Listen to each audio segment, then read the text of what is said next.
I'm John. And I'm Ben. And this is the Skeptics Bible Project. We read the Bible so you don't have to. I don't care too much for preachers. I don't like to go to church. But I'd hate to meet St. Peter when my body leaves this earth. Hello and welcome to the show. This is the Skeptics Bible Project, the show where we dissect the Bible and take a deep dive into its teachings and viewpoints, always free from the boundaries erected by religion. Once again, we are here with our newest skeptic, Katie. Hello, Katie. Hello, everyone. Great to be here. So I thought today we would start by talking about an article I saw on CNN.com by A.J. Willingham. The article is titled, "For Some Christians, Rapture Anxiety Can Take a Lifetime to Heal." So we're talking about the rapture. Many of us who grew up in the Christian church are familiar with the term. And this article talks about how people that grew up as children being taught this message, it created a lot of anxiety for them, which has stayed with them their whole life. So let me just take out a couple little quotes from the article. From the moment they are old enough to understand, millions of people raised in certain Christian communities are taught that the rapture is something that can happen at any time. Though there are different schools of thought as to how such an event would go, the basic idea is the same. Righteous Christians ascend into heaven while the rest are left behind to suffer. However it happens, it is something to be both feared and welcomed, to be prayed about and prepared for every moment of a believer's life. And so that gives you a little background into what many Christians believe. And then here's another quote. Rapture anxiety, as it is often called, is recognized by some faith experts and mental health professionals as a type of religious trauma.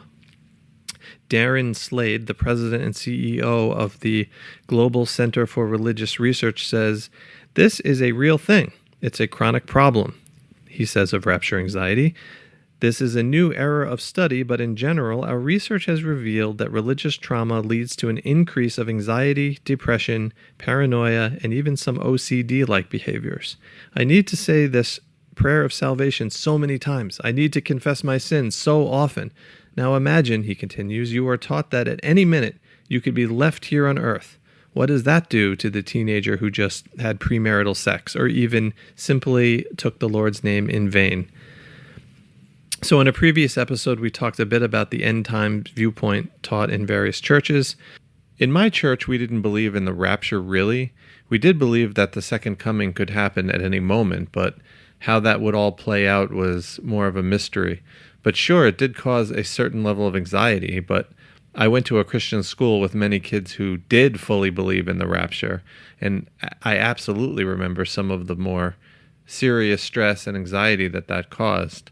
At one point when I was a kid, a group in our congregation were persuaded that Jesus was going to return and they would all be raptured up any day. They were listening to a Christian radio host named Harold Camping, who studied the Bible and thought that he found a secret code which revealed that Jesus would return in September of 1994. These people were absolutely convinced of this. I remember some of them would sit on their rooftop watching the sky at night, waiting for this apocalypse to begin. Our pastor was furious that they were following Harold Camping, and most of them permanently left our church. Obviously, Jesus never showed up. And Harold Camping kept pushing the date back, citing math errors that he made when reading the Bible. Amazingly, he didn't lose any followers. They just stayed with him for many years of false predictions until he died sometime in the last few years, I think. But yeah, the children were traumatized, and I knew some of them who have had serious mental issues related to this, and they still deal with it to this day. And I'm not shocked at all to hear about how this teaching has led to serious long-term trauma from a mental health perspective. Yeah, I think what's really interesting in here is that the article, they kind of bury the lead. It's like towards the end where they're like, modern rapture theology only dates back to the 1800s. And then they point out that the word rapture doesn't even appear in the Bible at all. So this is like very relevant to the project of this podcast, being skeptical about the Bible. And it just, I don't know.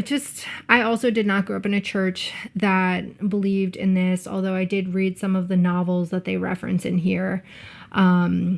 But it just kind of makes me, like, when they talk about a latent fear of an impending inevitable end, like, that's how I feel without the Bible. Between climate change, the way that climate change is accelerating pandemics, late stage capitalism, all of this, like, I have that for, like, actual real reasons. It's just wild that there's this whole rapture movement built around something that doesn't even appear in the Bible. Yeah, I totally echo everything that you guys were saying so far. I think that it's not surprising that people feel anxiety if they think that the world is coming to an end and their salvation hangs upon whatever last decision they made. I also think it's interesting that this theology, like so much of what the church seems to affirm without question, is not old and not really doesn't have a long history in the Orthodox Christian theology. Especially like premillennialism is not really something that existed, and we've pointed out that the apocalypse that's in the New Testament a lot of times is because of expecting an imminent return of Christ within their lifetime, not thousands of years later. The good news is that nobody has ever made any rash decisions because they thought the world was ending or because of some sort of apocalyptic belief. Yeah, David Koresh or those bald guys who thought the Hale-Bopp comet was going to come and take them away. It's not a healthy belief, and like Katie says, we have real problems in this world that are like threatening our very existence. We should really be focusing our energies probably on trying to deal with those issues that are super important, rather than stress about trying to make sense of prophecy, something that no one has been able to do since times biblical. Yeah, we're not going to get into all the specific verses. There are verses that rapture-believing Christians used, verses about being caught up in the air with Christ. And I think what Ben said is important, that most of the end times passages in the Bible were prophesied as happening during the lifetime of Jesus' own followers. And then a lot of this information comes from Revelation, which is just kind of very difficult to interpret as anything literal that Christians should be using to this day, which is why I think it's kind of a more of a modern doctrine, as you both said. I also think that this type of anxiety is fuel for the church, for the church's control factor. What better way to keep people coming back and staying devout than to scare the shit out of them with fear of being left behind, or just fear of hell in general? I know that whether it was the rapture, like I experienced in school with friends, or just in church, of fear of doing anything sinful whatsoever, that you're going to be burning in a fire pit for all of eternity. This is a way that the church perpetuates itself. 100%. Yep. Okay, so let's jump right back into the main topic. So last time we were talking about women in the Bible, and we went through some examples from the Old Testament, but we focused mostly on the New Testament and some of the more difficult passages and more controversial passages regarding women. So we're continuing on with that discussion here, and taking a close look at some of the viewpoints of various authors. And we're going to look at the church more directly this time and talk about how the church has used these passages and applied them to how women are treated and what roles they are allowed to have and not allowed to have in churches. But before we get into the church specifically, I wanted to take a moment to look a little closer at the Apostle Paul and what his actual views on women may have been. So we read early on in Paul's writings where he seems to have a more progressive viewpoint on the subject. But later in Paul's letters, the tone and even the teaching seem to shift to a radically anti-woman position. This has led many New Testament scholars to conclude that Paul's actual viewpoint was largely pro-women, but his message was corrupted by later editors and redactors. As the church became more established, so did the suppression of women. And I wanted to give you a quick excerpt from Bart Ehrman's book, Jesus Interrupted. Anyone who's been listening to our show know that we've referenced Bart Ehrman quite a bit. And I thought this passage from his book was very relevant to what we're talking about. So he says, similarly, some biblical views of women are superior to others. And so the Apostle Paul's attitude about women is that they could be and should be leaders of the Christian communities, as evidenced by the fact that in his own communities, there were women who were church organizers, deacons, and even apostles, like in Romans 16. That attitude is much better than the one inserted by a later scribe into Paul's letter of 1 Corinthians, which claims women should always be silent in the church, 1 Corinthians 14:35-36, or the one forged under Paul's name in the letter of 1 Timothy, which insists that women remain silent, submissive, and pregnant, 1 Timothy 2:11-15. To me, this is, before we get into the views of the church more broadly, I just think it's fascinating because you get a higher form of the church, more organization, and as that happens, it seems like naturally the role of women that was prominent in the early churches were meeting in the households of women that were organized by women, and then you get into the pastoral epistles and you have women basically completely subordinate to men, having to remain silent, and their only thing that they can even do for themselves is have children. That's the only way they can even be saved, which is, according to the pastoral epistles, which, as we discussed last time, is a radical departure from everything we know about salvation and justification in the Bible. Yeah, I think it's fascinating. Paul is a figure that it seems like everyone wanted to use his name to affirm whatever theology they were preaching in the immediate aftermath of Paul's life, or contemporary with Paul's life. And there seemed to be like two strands. On the one strand was a redaction, like you said, of Paul's more emancipatory statements, either through writing letters in his name that don't seem to contradict. Women can't not be leaders and also be disciples and deacons and whatever other leadership roles. It seems like that emancipatory prospect in Paul, like from Galatians 3, about there being no difference in Christ was something that was threatening to a lot of people in the early church. Yeah, I don't know. It's just, when I think about this, it's like, is this the same Paul, or how much of this is revisionist, like either, once the Roman Empire adopted Christianity as its official religion, how much of this shifted at that point, or just thinking through the early church when they were deciding, which books would be part of the Bible.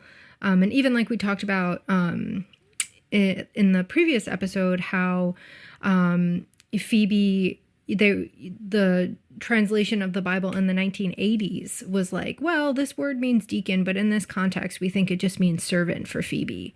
So yeah, I just wonder about how all of these changes and shifts came about, whether it was in Paul personally or if it was these other dynamics at play afterwards. Yeah, I think it's frustrating because when you look at these things, we can't get a definitive answer in most historical studies.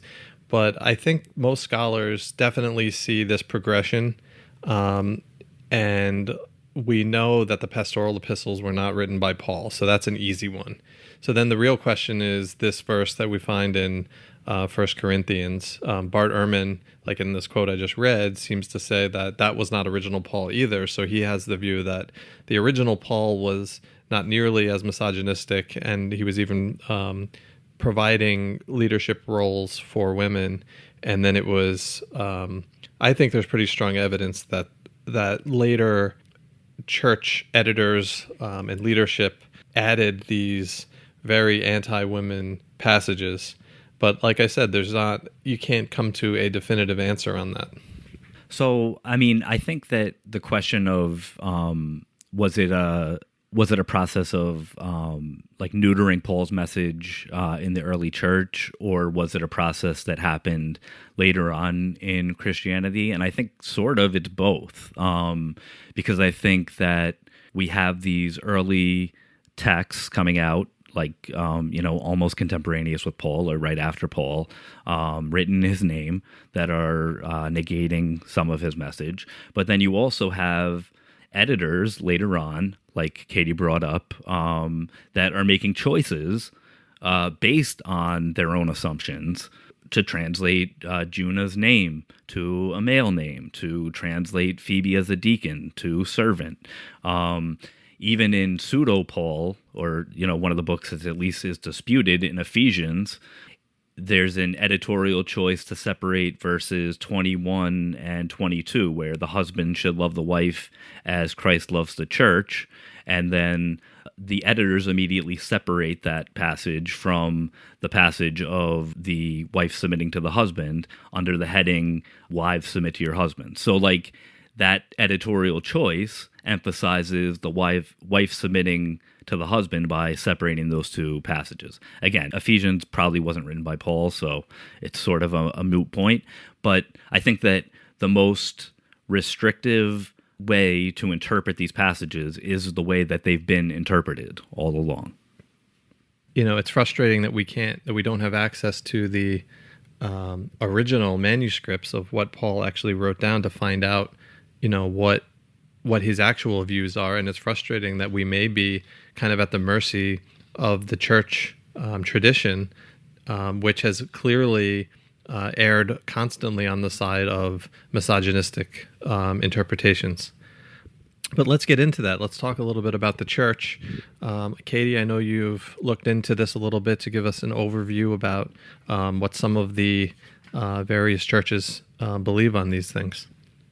Yeah, so I mostly focused on different denominations' views on whether women can be ordained, and then their views on abortion, because abortion is really the litmus test for bodily autonomy, and that's something we covered in part 1, where, like, do women have the authority to decide whether or not to cover their head? So yeah, those were the lenses through which I was looking at this. So, for instance, in the Catholic Church, women cannot be priests, and the Catholic Church, the official Catholic Church, also condemns abortion.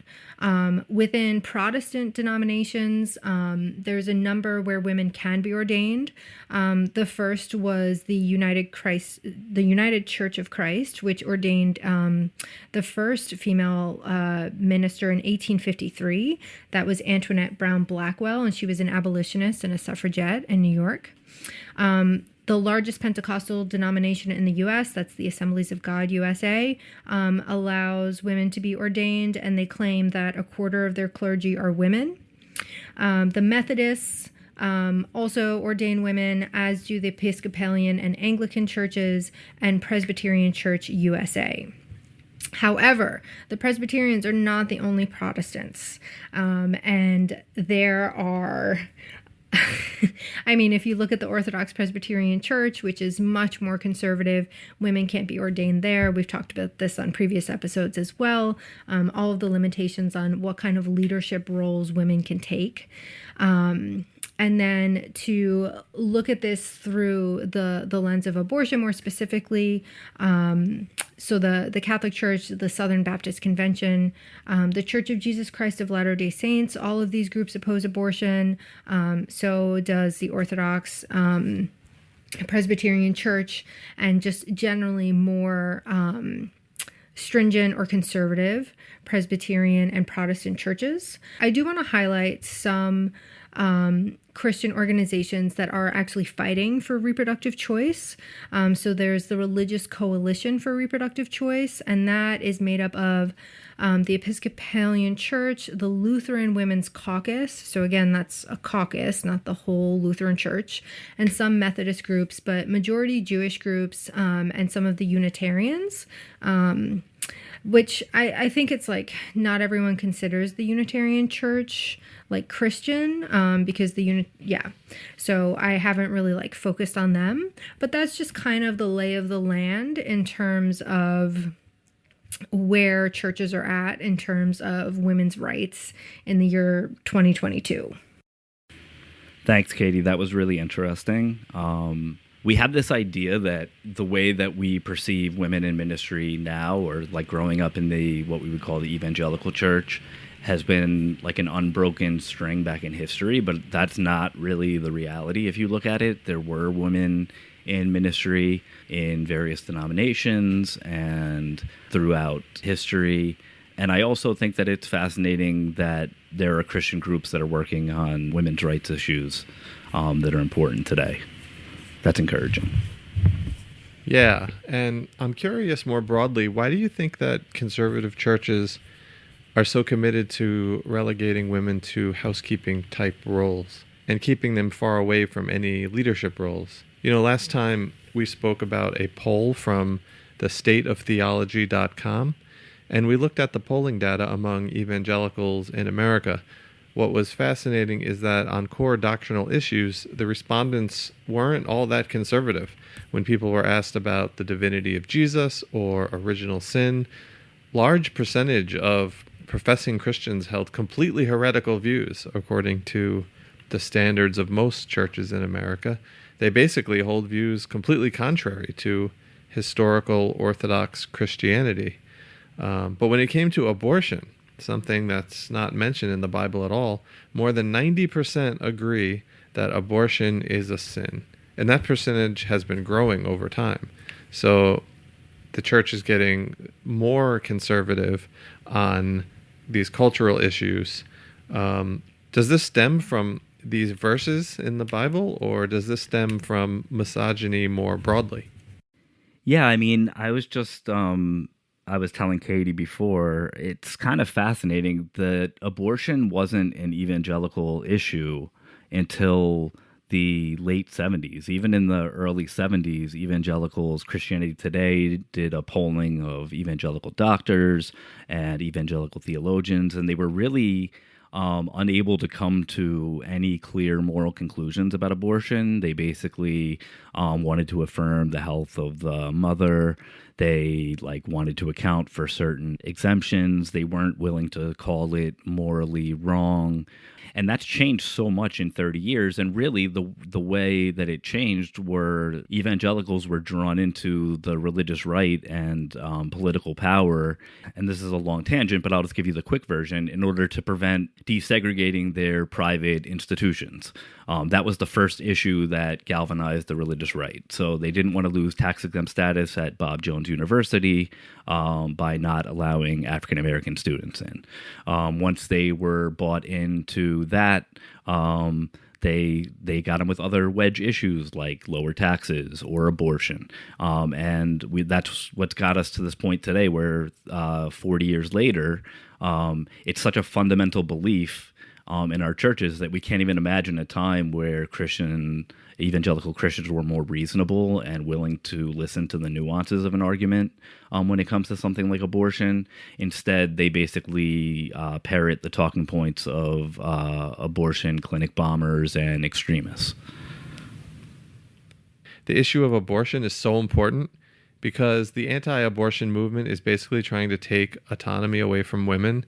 I think that there are passages in the Bible that agree with that notion, even when they are not talking about abortion specifically.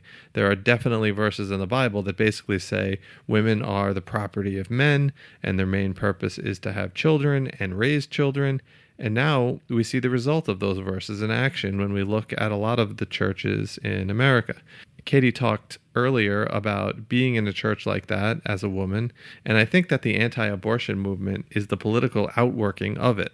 The anti-abortion crowd love to hold up the Bible, but according to the polling that we talked about, they don't know what the Bible is teaching about their own religion, and the Bible is silent on the specific question of abortion. I should say, obviously, a lot of Christians disagree with me, and they will cite verses to argue against abortion rights. My point is that those arguments are abstract, and abortion itself isn't mentioned. They derive the position by using verses that talk about God knowing us in the womb, etc. Yeah, I think it's interesting. I mean, it sort of leads into our next section, which is about the relationship between inerrancy and the subjugation of women. We've talked about it on previous episodes, but inerrancy is also another idea that doesn't go back, like, historically very far in Christianity. It's from the 1970s, and it's really a product of the infantile culture wars, which were the debates on modernity. And interestingly, those debates came right at a time when women were enrolling in seminaries and women were preaching in the ministry, and that in order to buttress the church against this sort of newfound power that women were flexing, they developed this idea of biblical inerrancy. So it provided the ultimate justification for patriarchy, because basically the whole concept of inerrancy is based upon the slippery slope. So if you get rid of Paul's really offensive text, Paul in quotes, about women, we would quickly be hurled off the cliff of biblical orthodoxy or biblical truth. If you don't accept Genesis as a literal creation myth, then, how do you know that Jesus really died and rose from the dead? Some of these questions may be actually fair questions. So this was the context of the inerrancy fight, but it really was tied to gender from the beginning. The Southern Baptist Conference specifically, it was a direct challenge to male headship that was caused by the rising number of female Baptist preachers that put the conservative Baptist leaders on defensive as they came to the defense of inerrancy. And the SBC was one of the founding groups of the conference in Chicago that came up with the statement on inerrancy.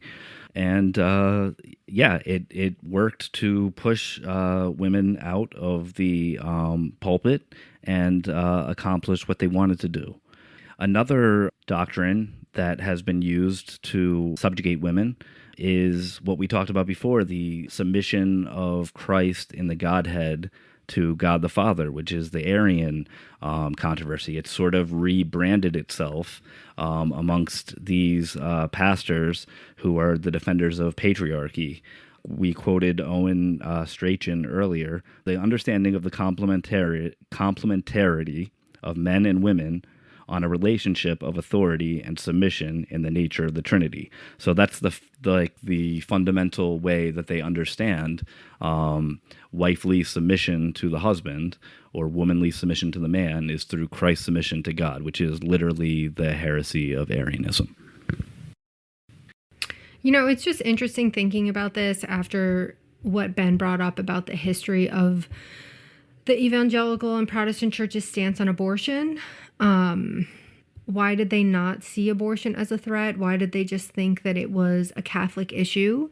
Because, if we think about the witch hunts, women were killed across Europe. Silvia Federici argues at the advent of capitalism, this workforce was needed. And so we had men, professionalizing medical care, except not really doing it well at all, if you look at history from this time. But so you had that happening at the same time, right? These new official doctors wanted to run women midwives out of town and women herbalists out of town. But you also had this need for women to just continue giving birth and have less control over whether or not they were going to have a child, because a workforce was needed for the beginnings of capitalism. And so it's abortion has always been a threat to men and to the accumulation of wealth in many ways. And so I'm just kind of grappling over here with why the church wasn't focused on it as a threat until it coincided with these other political issues. Yeah, I think it's easy enough to trace patriarchy if we step outside of the biblical narrative, to trace patriarchy through actual history, how gender roles were developed, like through what production was happening. And so, obviously productive labor of producing human life was something that the woman could only do. And a lot of times the division of labor happened because there were different realms, like the home realm, but at certain times those roles were materialized in different ways. So, the work in the field might be shared by both the husband and the wife. I think one of the things that's interesting about patriarchy is the way that it persists throughout history, even though it changes its form. So one of the books that I'm using, The Making of Biblical Womanhood, traces a lot of the women's roles in the church throughout history, and the ways that they were able to participate in history sort of assume different things. So in the medieval times, women were assumed to act more masculine if they wanted to be. So they were out slaying dragons in the stories and doing these miraculous feats and embodying sort of more masculine qualities of the epic hero. They were able to, not that these stories are real, but, they were able to be affirmed as these heroes of the faith. Later on, it's cloistered in a nunnery and separated, and virginal is the way that you serve God, by being chaste and saving yourself. Then when the Reformation happens, it changes again, and now you're supposed to be a good, loving wife, and your job is basically home care. So patriarchy is very resistant. And even though the roles of women have evolved and mutated, patriarchy is a persistent thing. But I think that that's the reason we have these texts that are written by people that are part of patriarchal society and subscribe to patriarchal beliefs, and then they've been interpreted by men throughout history. And so I think that taints the whole process. So we have to do in addition to the historical reconstruction we have to do of all these texts, I think we also have to do a reading beneath these texts and the biases that they contain. Now, again, if you believe that these texts are inerrant and perfect and don't contradict each other and were given from God's mouth, that presents a problem because you're not able to do that type of critical analysis. But that's, I think, what we're trying to get to on this show, hopefully. Yeah, and Ben, to your point about the persistence of this, the Catholic Church, which has evolved on many important issues throughout the centuries, yet one thing they still haven't budged on is the exclusion of women as priests. In the Reformed Protestant perspective that I grew up in, they won't allow women pastors, women elders, or deacons. There was no women leadership whatsoever. It's amazing how many things through the centuries that the church has evolved on, whether they admit it or not, they have evolved. This is one thing that seems to be set in stone and they will not budge on it. It's a little mystifying to me that this is the issue that they are least willing to show any flexibility with. It's also counter actual social practice, because there's never been a time in the history of the church where there hasn't been, in some form or another, women leaders. They may have been burned at the stake or something for being a heretic, but there were certainly people. There's a lot of scholarship that's going into drawing these people out through the history now, but there were always people, women, that were part of ministry throughout history. So the idea that this even reflects actual practice, and it's to the point of lunacy. Beth Allison Barr, who wrote The Making of Biblical Womanhood, I'll just keep plugging that book. I think it's really interesting. I don't agree with everything she says in it, but I think it's an interesting take. She wasn't allowed to teach a Sunday school class at her church, even though she's a doctorate, she's a scholar of medieval history, because there were 13-year-old boys in the class, and that would be considered teaching men. So, I mean, it gets to the point of lunacy. But again, out of the same side of the mouth, people will say, well, it's not an inferiority. It's just a difference of roles. Well, that's an inferiority. That's that you're not even allowed to teach a class that you're obviously overqualified to teach because there's a 13-year-old boy and you happen to be a woman. I mean, that's like the definition of inequality. Yeah, I mean, there's so many factors at play here, but it also makes me think of, the Reformation was lauded because Martin Luther translated the Bible into German so that more people could read it, and that extended power, right? And so I feel like in the Reformed churches today, at least, this complete opposition to ordaining women, it feels like another similar consolidation of power. Similar to how the Catholic Church, pre-Reformation was like the Bible's in Latin and the priests are going to read it and tell you what it says and interpret it for you. So it feels like, on the one hand, an attempt to consolidate power. I also wonder, again, not erasing what I think is just this deep, deep vein of misogyny, but I also wonder if, because John, you were talking about how the church has made these other gradual shifts over time and they have just stood so stubbornly on this one. I wonder if it is because of the feminist movements that we've seen. So, the feminist movement was basically born in the abolitionist movement. The Grimke sisters, among other female abolitionists, were like, oh, no one will even listen to us advocate for people who are enslaved because we're women. So we also have to advocate for ourselves as women so that we can just be heard, so that we can continue our abolitionist work. And so, if we think about like that's back in the 1800s. So there has been a feminist movement for a very long time. And I do wonder if the existence of a feminist movement, of women organizing for the right to vote, for the right to, have equal rights, all of these things has pushed the church to dig their heels in even more against this.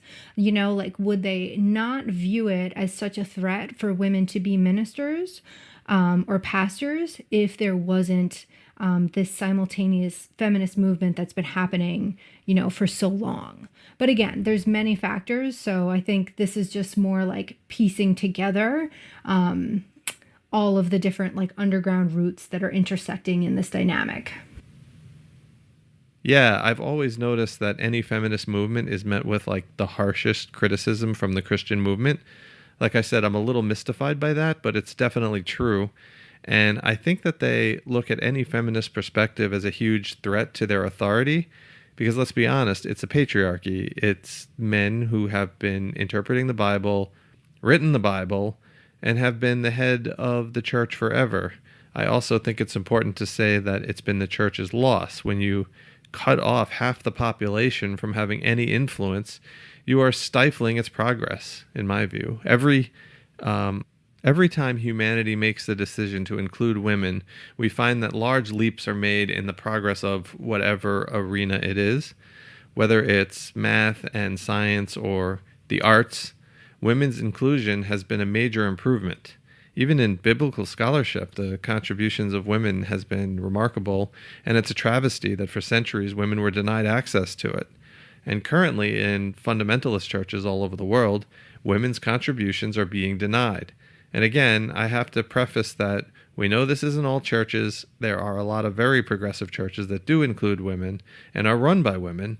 But again, the majority of American churches have some form of misogyny embedded in it. We're focusing on that majority view among fundamentalist churches, and we're speaking from our own perspective based on what we grew up seeing. Yeah, I think it's interesting. Katie said before, like, I don't remember if it was this episode or the last episode, about the women in church. As soon as church is over, they're downstairs getting the coffee or preparing food or doing whatever, preparing so people can fellowship while the men are up talking about theology or going over the sermon. So it's like the women's labor is actually the labor that's allowing the functioning of the community, even though that they're like excluded and on the margins.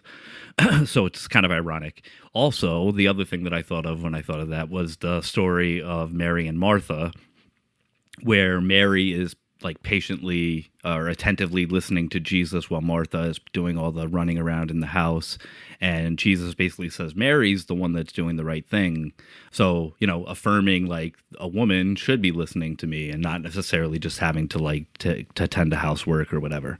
And then I also just think that you guys are completely right. It's about the authority that rests on the people in the church. And I think this is goes back to inerrancy.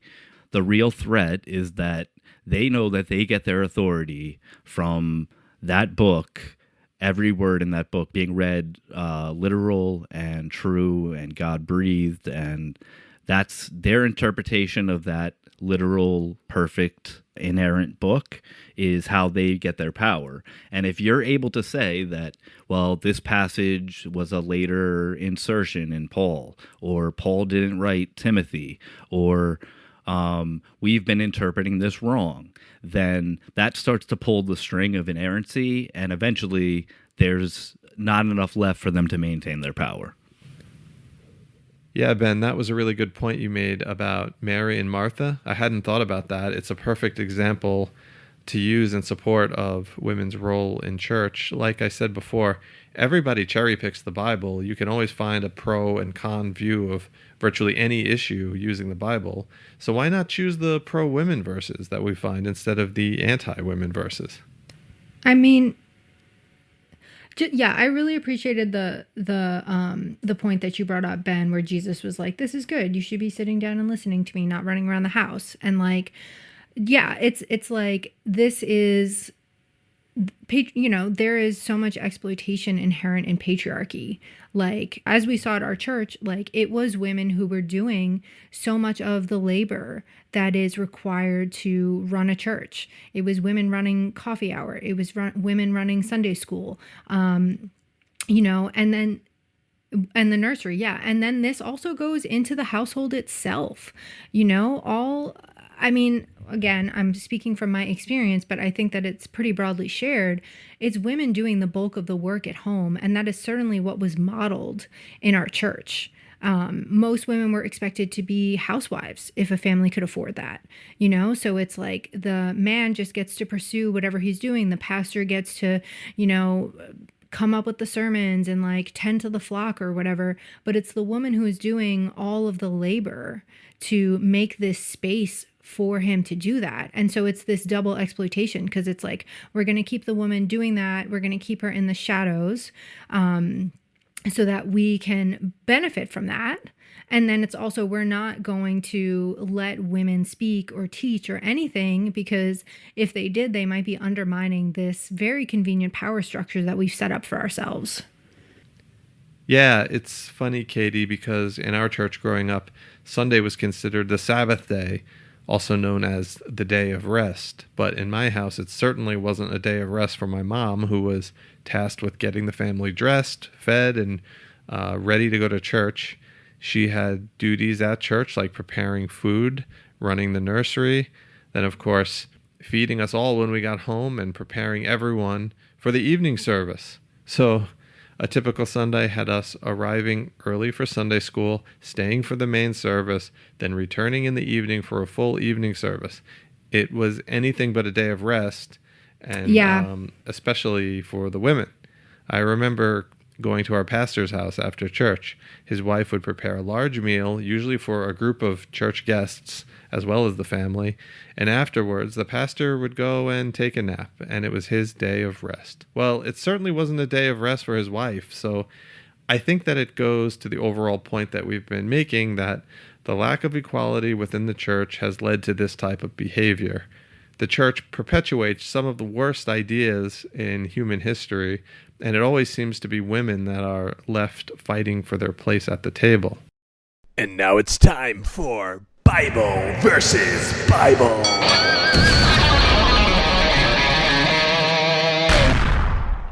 Welcome to Bible versus Bible, the segment where we take a close look at an alleged contradiction in the Bible, then try and determine if it is in fact a genuine contradiction.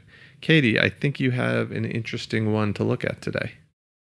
Okay, so for this version of Bible versus Bible, we have some more verses, and this one is on the question of whether God has favorites. So here are two verses where we see God displaying favoritism. They're both from Romans chapter 9. So Romans 9:11-13.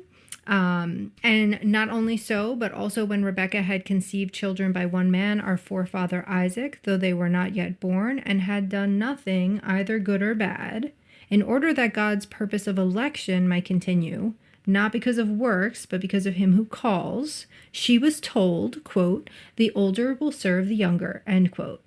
As it is written, quote, Jacob I loved, but Esau I hated. So here God is very clearly showing favoritism. He hates Esau and he loves Jacob before they're even born, before they've had a chance to do anything. This is like very predestination. But then we have in Acts and in Romans, God claiming that he has no favorites. So Acts 10:34, so Peter opened his mouth and said, quote, truly I understand that God shows no partiality, end quote.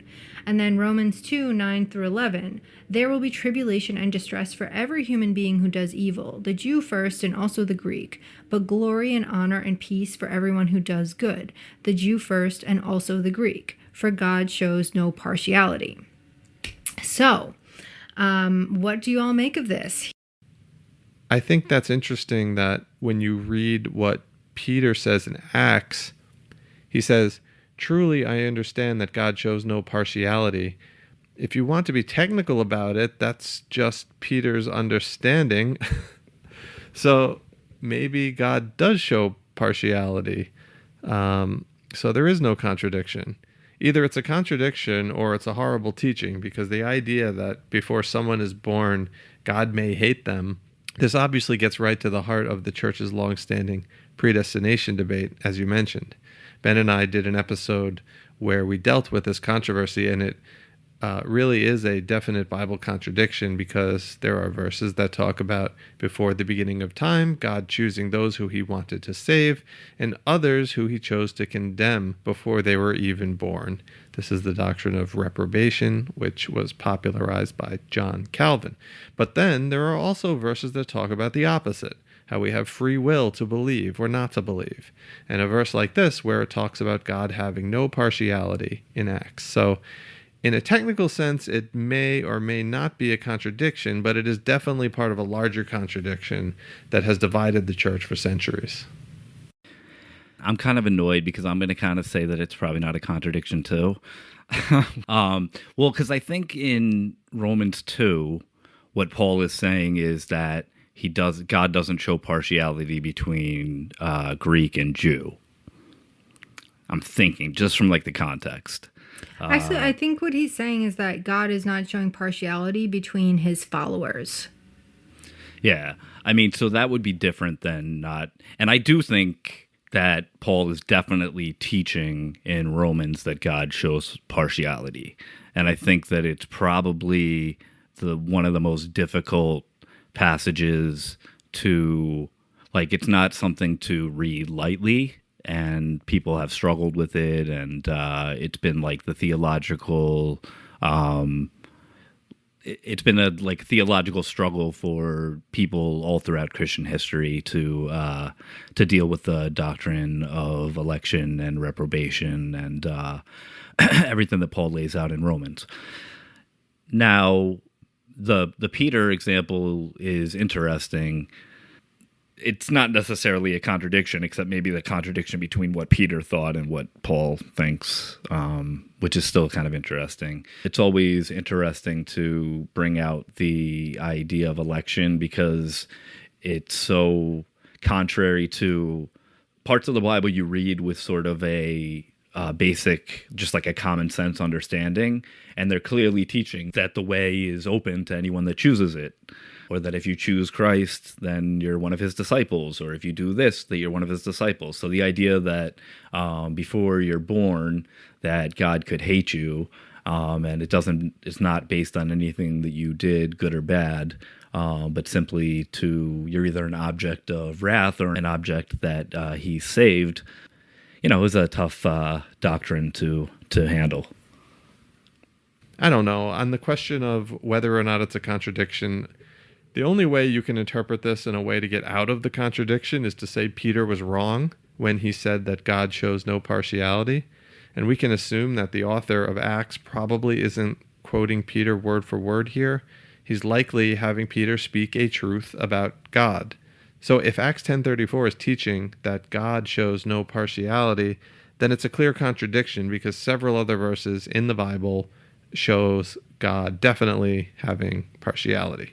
Yeah, that could be true. I mean, I think Peter, if you read the book of John, Peter is sort of the foil of the beloved disciple a lot of times. So, but I totally agree that I think that the writer of Acts, we'll just call him Luke for the sake of argument, and the writer of the Gospel of Luke, we'll just call him Luke, and we'll say that they're the same person because we assume they are the same person, with good reason.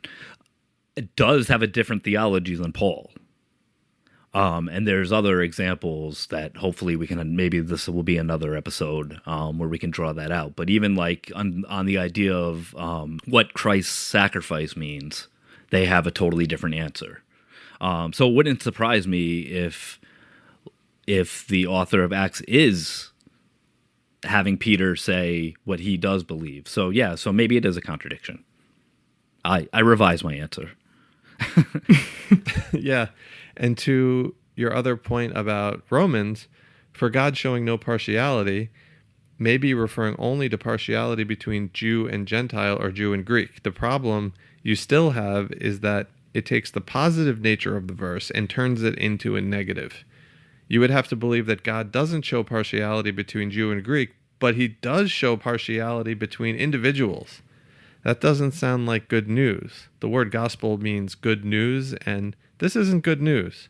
The idea that God shows partiality and there are some people who are just written off before they were even born and destined to a burning pit of sulfur forever, well, that's not good news at all.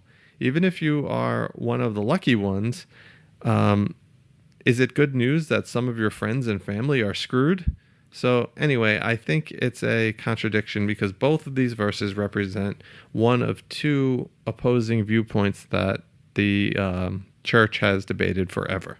Well, without going further down this rabbit hole, here's a couple other questions. So that's a fair point. I think that Paul's definitely teaching in Romans election and reprobation. Now, the question is, does Paul believe that the reprobate are going to a fiery eternal damnation? That's another question. So I think there's questions about if Paul's understanding is the same as our understanding, looking at the whole of Scripture and the theology built around it and trying to read Paul, because he may not be saying the same thing. But I do think it's difficult to get around it. I agree with you. I mean, like the whole tirade I went on was hopefully to say that I don't necessarily think it's good news. I think it's a really hard teaching. I think it's probably the most difficult passage in the New Testament if you're trying to be a believer, because it teaches a really hard teaching. But I also think that that's sort of what Paul is teaching.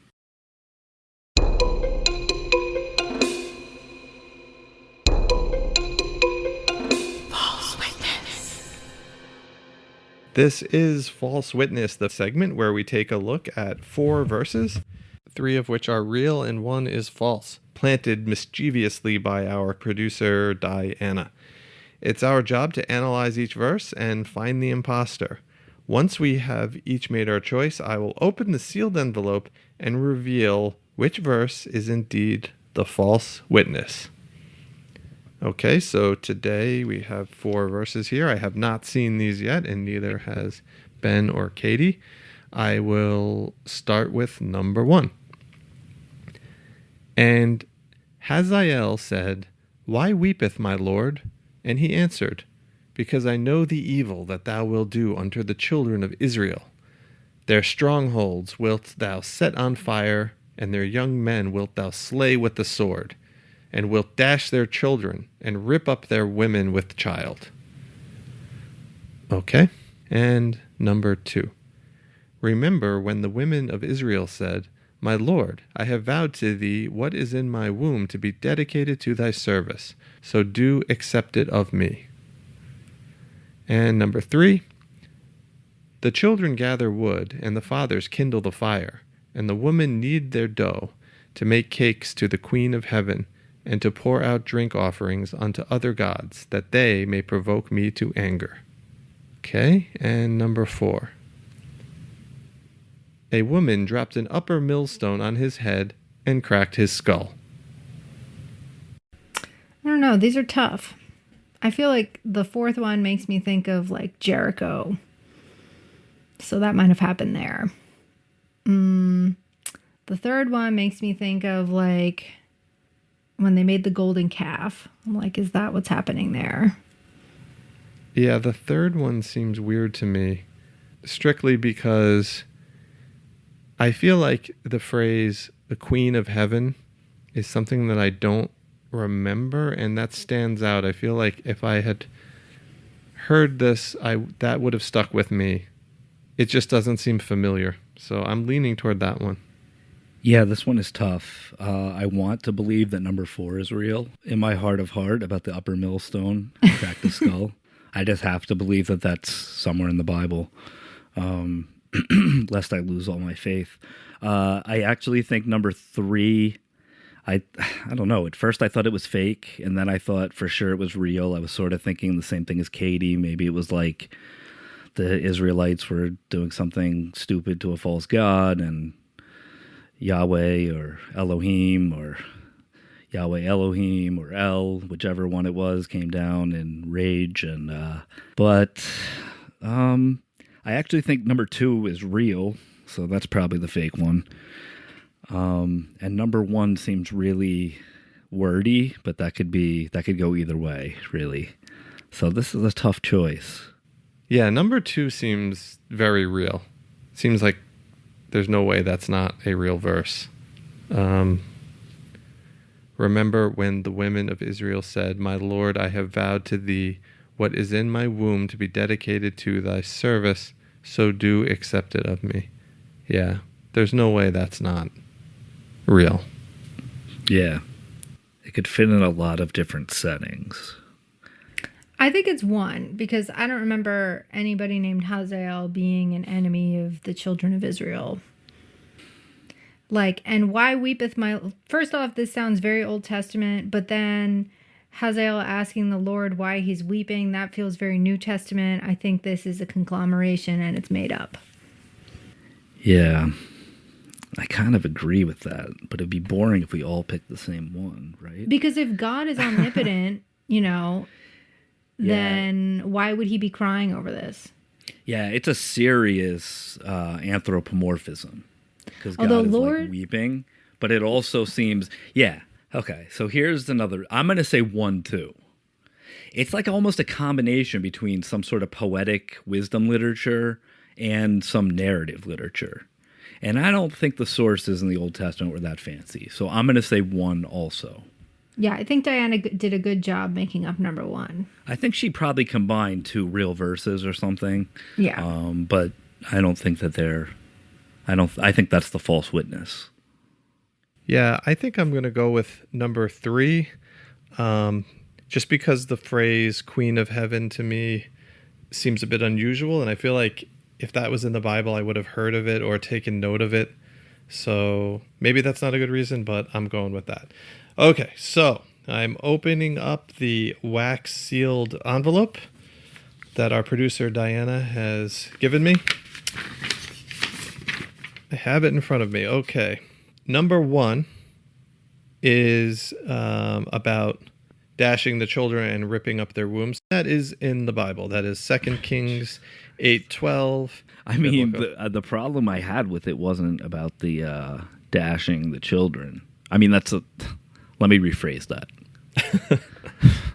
The problem that I had with the verse being real was not that it said dashing the children. I thought that part seemed real. Anyway. Okay, so number 1 was real. So you guys are incorrect.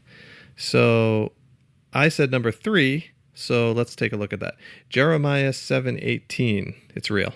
The children gather wood, and the fathers kindle the fire, and the women knead their dough to make cakes to the Queen of Heaven, and to pour out drink offerings unto their gods, that they may provoke me to anger. That is really interesting. I'm going to look into that and find out more about it, but it's a real verse. So verse number 4 is also real. It's from Judges 9:53, which we all knew was real. Yeah. So that means the fake verse is number 2. Remember when the woman of Imran said, My Lord, I have vowed to thee what is in my womb to be dedicated to thy service. So do accept it of me, verily. Thou alone, all hearing, all knowing. It is from the Quran, chapter 336. Imran 336. Okay, well, I will say that it says, remember when the woman of Israel said, not the woman of Imran. Yeah, I think... but Diana's just mixing it up. Diana's being crafty. So that's right. Crafty, yeah. I should have specified that, actually, yeah. She's redacting the false witness. Wow. Okay, well, at least this time John was not right. Yeah, I was really going to start questioning the integrity of the envelope if John got this one right. At least we all know that it's all legit. Right.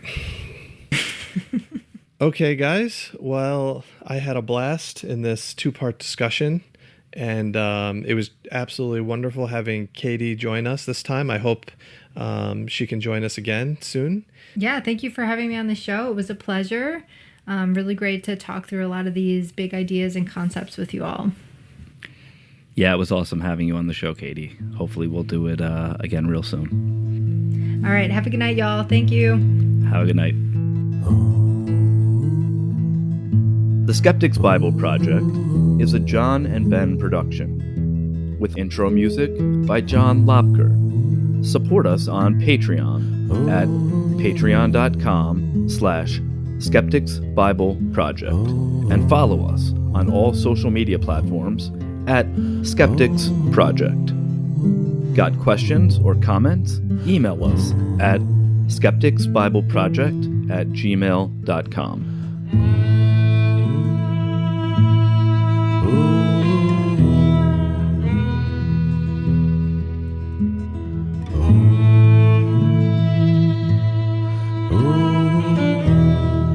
Ooh.